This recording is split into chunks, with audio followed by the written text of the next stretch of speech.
I am super pumped for this episode, and I'm so glad that you're here listening or watching on YouTube because so often when we have osteoarthritis, or even if you're just trying to lose weight, or even just regarding any nutrition or performance goals, a lot of times nutrition seems so complicated. So if you're sitting there wondering, I want to start eating healthy, I want to start getting my eating on track, or I want to start losing weight, whatever your goal is, but you don't know where to start, this is the episode to start with. And I am so excited because I am here with EC Synkowski. So I met her on Instagram. First, I started following her, and then we did an interview together already. But she approaches things in a very simple way that is so simple to follow, not necessarily easy, but simple to follow. And so the goal of this episode is really just to give you some simple action steps moving forward so you can accomplish your nutrition goals, reduce joint pain, and reduce your inflammation in regards to osteoarthritis as well. Yeah. So EC, if you want to give us a little info on you, kind of how you got to where you are now, and we'll go from there. Yeah. Well, thank you so much for having me on. I'm EC Synkowski, founder of Optimize Me Nutrition, creator of the 800-gram challenge, which I think we're going to talk about because a bunch of people have jumped on board. That's sort of my first step that I do with clients. But basically, my mission is to help make nutrition simple and doable. And so I have different educational programs, either direct to consumer or maybe through corporate wellness programs or through gym programs and stuff like that. So my background, I've got a lot of education in the life sciences, including a master's in nutrition and functional medicine. And I'm also a licensed dietitian nutritionist. Awesome. And I definitely think, like I said, the way that you approach things, and we will talk about that 800-gram challenge towards the end. And it definitely is something that you want to stick around for because, again, it's one of those simple first steps that you can try to kind of get your eating on track. And that kind of leads us into one of the very first questions of, so this was taken from an Instagram post that you had posted a couple of weeks ago about kind of the first 3 steps. Because I get questions all the time of, I want to eat healthy, or people that think they are eating healthy and they're actually not. And we'll go into calories and things like that in the next couple of questions. But what are kind of the 3 main steps as far as just getting started with your nutrition goals or, reducing inflammation and things like that? I think you might be referring to kind of how I call them like pillars of nutrition or aspects of somebody's diet. I guess they are the steps that I use in my progression as well. But basically what I look for in somebody's diet is adequate quality, adequate protein, and total calories. And those are the aspects that we need to get right. I can't really reduce it more than that. I can make it slightly more complicated for some certain goals.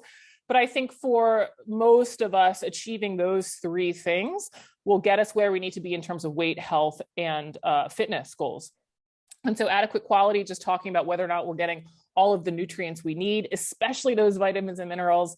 But it could also refer to whether or not we're getting enough of the macronutrients as well.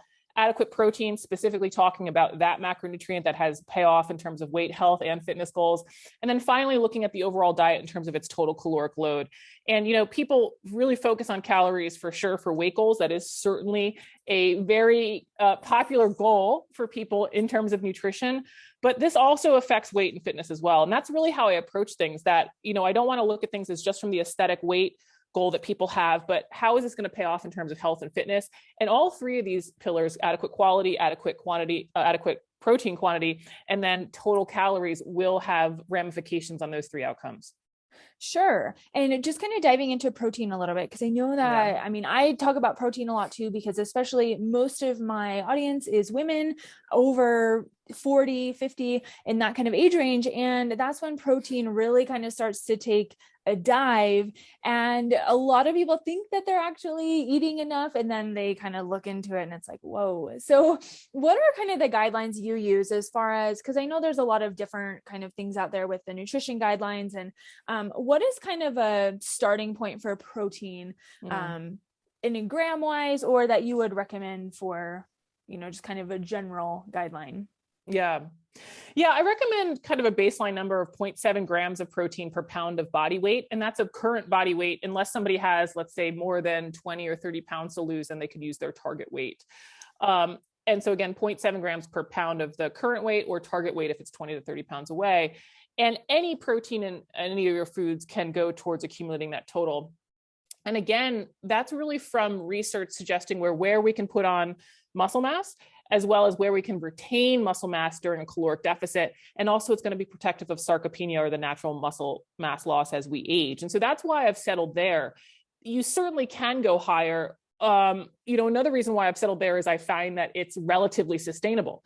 As you mentioned, it will be higher than what most people are eating right now, especially women in the demographic that you just mentioned. It will feel a lot, but it's certainly not a high protein diet. Where this shakes out to typically is about 20 to 25% of calories coming from protein. And so ultimately, once you have that in place, then we're going to balance out the diet with carbs and fat. And we're sort of in this ballpark of a balanced macronutrient diet. Okay. And that, I mean, definitely, I have a lot of people who are coming in like really low at like 20 or 30 grams a day. And so it's definitely a gradual increase, but it definitely can be something that's very eye-opening if you just kind of think about like the amount of protein that you're getting and actually kind of add it up just kind of generically, but it can really be eye-opening. And so I definitely think that protein is huge. So I'm glad that we mentioned that. Talking about kind of on the same note of the carbs and fat, so the other macronutrients, a lot of people out there are looking for keto, are demonizing carbs, and is a low carb approach to things, or I mean, necessarily keto, but more of just a low carb approach. Is that an approach that you stand behind, or what are kind of your thoughts on that? Yeah, a low carb approach certainly can work for people. I think we have to recognize that on average in the US, we are eating too many carbohydrates. What happens is when we hear something like that is then we just go to the other extreme. It's like, well, carbs are bad. It's like, whoa, hold on. There's a lot of steps in between too high and no carbohydrates, which would be a moderate amount. And somehow we sort of switch past that one and go to the extreme. So doing these very low carbohydrate diets can work because we end up reducing total calories often, and therefore we can drive weight loss. Why I don't love going to that extreme, especially once we get into keto or even like a sub 100 grams of carbs even a day gets to be hard for people to sustain, is we typically then have to cut out foods that are quite healthy. We end up not eating a lot of fruit. We end up even cutting out some starchy vegetables or potatoes and stuff like that in the name of too many carbs, when really we're not seeing the fact that weight loss is controlled by total calories and that we need carbs and fat to come down total, and that all those keto peanut butter cups and dark chocolate coconut truffles can be just as much of a problem if we let calories get too high. So carbs and fat are generally too high in the American diet. This is why low fat can work, low carb can work, because ultimately we're just trying to reduce total calories. But when we get too extreme in either, it often becomes not sustainable. And sometimes we're cutting out too many healthy options as well. Sure. And I think that, some things like keto kind of get into that of, getting rid of fruit. And, I know someone who like cut out vegetables because they were too many carbs. And so it's definitely a slippery slope. And I do think that, again, kind of those refined carbohydrates and things like that are what the issue is. And like for arthritis, for example, I get a lot of questions about like, are nightshades, like, should I avoid nightshades? And I don't know if you have an input on specifically that before we continue. Yeah, I just don't think that it is a significant source of inflammation for most people. I think more people need to be adding tomatoes and eggplant and potatoes and bell peppers to their diet versus taking away. Do I think that there could be some cases where people remove them from their diet and they felt better? Sure. We also have to recognize placebo. We also have to recognize just the psychology of being told these are so harmful and therefore you will feel better. And what could be the effect of that? But certainly the last thing I would do on a broad basis is to recommend that people remove those foods. When you look at on average, people in the US are barely eating 2.5 cups of fruits and vegetables a day. I'm not going to start restricting any of them.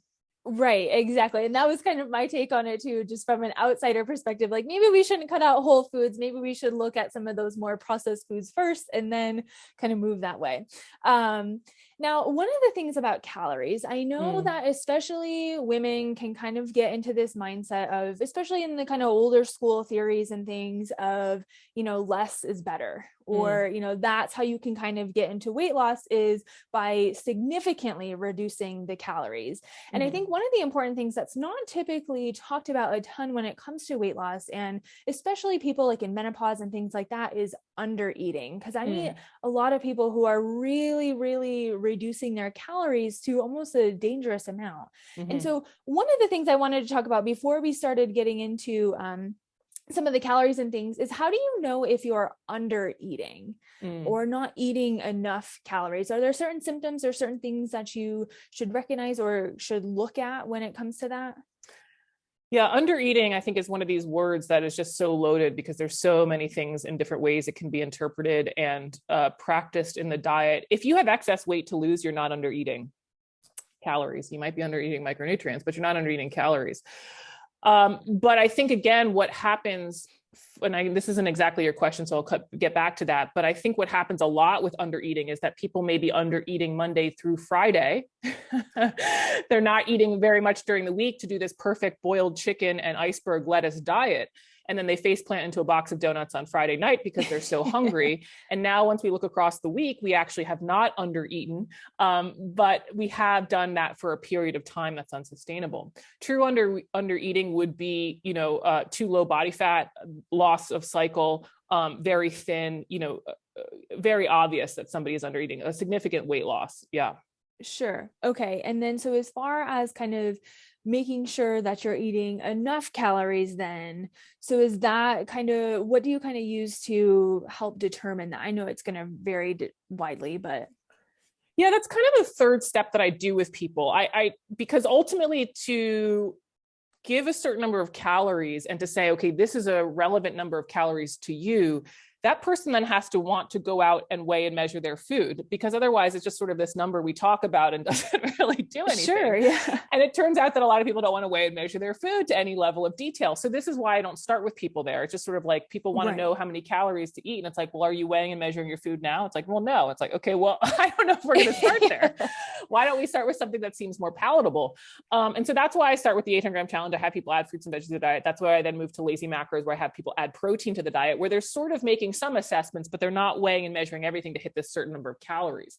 Then once we get there, then we can start assessing everything in their diet. But I certainly don't have people, I don't make estimates for people. I don't have people use calculators. What I have them do, if they truly want to figure out how many calories they should be eating, is honestly and accurately weigh and measure everything that you're eating right now for a week, full week, include that weekend, include everything that went in your mouth. And then we'll average those number of calories, see what it is. And if you want to lose weight, we'll take away calories from that number. And if you want to gain weight, of course, we can add calories to that number. But we need to do it. And this is something that I'd struggled with working with people, especially in some of my earlier years, is that, you'll ask for a food log for 1 or 2 days. You're not going to get the accurate food log. You're going to get what they ate for 2 days to give you a food log, which is going to look like they're under eating, and I'm not trying to accuse people of lying. It's just like, oh my gosh, now I'm working with a nutritionist and now I have to show what I'm eating. And there's a lot of emotion that comes with that. And so a lot of times these logs aren't really reflection of what's happening in the diet. And we know this from literature of underreporting, and how we can track how many calories people actually burn versus what they say they're eating. So ultimately, we have to get to a place where people's log reflects their true life. So this is why I like to go across a longer period of time than 2 weeks. And ultimately, I have them sort of look at their own data themselves versus report back to me to try to convince them or comfort them that I'm not judging and I'm not looking at their data. And this is what I do with my clients. Actually, I don't have them show me their data. I say, okay, you look at your data. Now, this is how we're going to manipulate it. And I don't even need to know what the numbers are. And I do think that that's super important, because especially I feel like for females that there can be, and especially males, but maybe it's just not talked about as much, but that there can be a lot of emotion and things tied to that, and a lot of, eating your feelings and those sorts of things that really can kind of play an impact on that too. And I know that when someone's watching, obviously you're going to be a little bit more consistent and just a little bit more careful in your selections. Mm-hmm. I did want to kind of go into what the 800-gram challenge is, because I do think that and like you mentioned, that's kind of where you start. And I do think that is a great place to start to really kind of control inflammation and kind of reduce osteoarthritis pain. Because like I said, there's tons of stuff out there of, should I try low carb? Should I try keto? Should I try all these things? When really you should try the 800-gram challenge. So do you want to kind of give us a little bit on what that is? Yeah. So it's to eat 800 grams by weight of fruits and vegetables each day of your choice, and then continue to eat whatever else you want. So it's about adding fruits and vegetables to the diet without any restricting any other food. So you can continue to have chocolate and wine and whatever else it is. And really 800 grams of fruits and vegetables ends up being about 6 cups, or you could think about 6 closed fists a day of adult closed fists. And so you can kind of think of it as I need 6 things a day. And so I like to coach people as, hey, at every main meal, breakfast, lunch, and dinner, have 2 cups or 2 fistfuls of fruits and vegetables, and you're probably going to get there. And what it does is it allows people to have a lot of flexibility because they get to pick which fruits and veggies they like. And it includes things like I allow potatoes and I allow beans and I allow olives and corn. No French fries, no commercially fried potatoes, but there's so many things besides just kind of apples and broccoli that people can do here. And it gives them the flexibility. Maybe they're traveling and they're at the airport and there's bananas and apples there. Great. You can do with that. Other days when you're at home, you have more variety. That's great. You hate kale. That's fine. You want to go low carb. That's fine. You want to do all fruit. That's fine. It gives people a lot of autonomy to kind of take control in a way that works with real life and also their food preferences. And so that's it. Just add the fruits and veggies to your diet and see what happens. Yeah. And I do think that, obviously, and I'm sure that you probably see this too, that when you're adding 800 grams of fruits and vegetables, you're likely not going to maybe be as hungry or not necessarily reach for a lot of, or overindulging in a lot of these other refined things. That just kind of going that whole food route is one of the best options. And if you look on a list of like anti-inflammatory foods, almost all of them are just whole foods and vegetables and, those sorts of things. And so I definitely think that that is kind of a great place to start, because a lot of the listeners, and especially if you're listening right now, if you're wondering where to start, honestly, it's just simply adding in these whole foods. And I like the 800-gram challenge just because it gives you a target. Exactly. A lot of people respond best to like, oh, I need to hit like a certain number, or I need to hit, a certain goal every day or every week, or so it definitely can make it a little bit more achievable to the point where you're actually reaching for a specific number. Yes. And so what is so aside from the 800-gram challenge, what are maybe 1 or 2 other recommendations? So the person that's listening right now probably has some degree of joint pain and some degree of osteoarthritis, chronic pain. Yes. What are maybe 2 other things as regards to food or food choices, kind of just generally, that we should maybe be careful of? Maybe what to potentially avoid, or maybe what to add aside from the 800-gram challenge? Just 2 kind of other helpful tips that they might find helpful. Sure.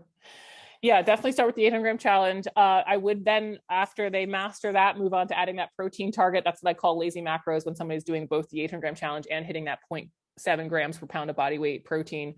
That will help as well, can help with recovery, can help with even muscle development to then support the joints that have the osteoarthritis. So that would be next. And then once we get to my 3rd step of total caloric control, I would say over 90% of my clients that I work with, we have to cut out the fun foods. We have to cut out, not all of them. We certainly can still have these foods that we enjoy, but anything that comes in a package, even if it's marked healthy, organic, or sugar-free, if you did not make it in your kitchen and is not like a fruit and vegetable, the chances are we are overeating them. And this is for me too. I'm not just saying that I'm perfect here either. If we look at my diet, what am I eating too much of relative? It's going to be those processed foods as well. And doesn't mean, again, we can't have them, but this is what we need to cut out. And I think some of it is, it's just so ubiquitous and it's just so cheap and it's around us and it's become so much part of our life. But I think there's also some sneaky marketing there too, where you think when you're reaching for the sweet potato chips that they are so much better and healthier than regular chips. But when we look at them on a caloric basis, they are exactly the same as the classic nacho chips.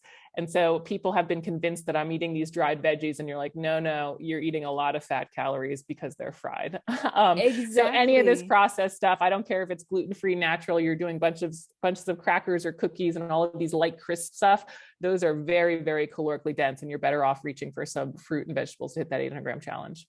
Yes. Okay. So then targeting protein and then just kind of watching those Yeah. processed foods. And I know, like, what are some things that you typically recommend for snacks? Because I know a lot Mm, of people just like the convenience of like yeah. the packaged foods and things like that. So what is kind of maybe one last tip you have there for a snack? Like if you need Mhm. something quick, if you need something fast. Yeah, obviously fruits and vegetables still. I still would recommend reaching for the apple or the banana or something that's portable, but I understand that we're not going to make those choices all of the time. Snacks are really tough because we tend to really like their crunch. There's something very satisfying about them. They tend to give us a lot of calories quite quickly. We have a dopamine response.